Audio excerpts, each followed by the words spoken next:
Okay na, sir?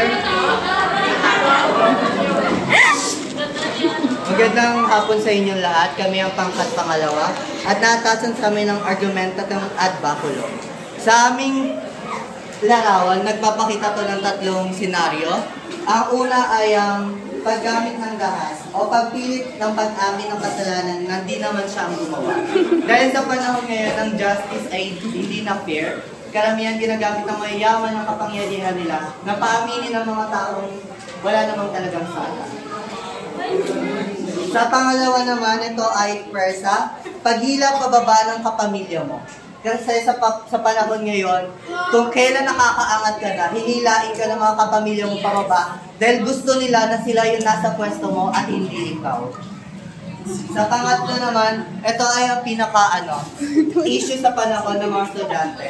Ito ang pagpilit ng guro sa isang estudyante na hindi alam ang topic o pinag-resize ng hindi naman talaga niya alam. So, ginawa dito ng isang guro na tinatakot niya ibagsak ang isang estudyante. Kaya nakikita ang takot at ang kumpiyansa sa sarili. Ayun lang.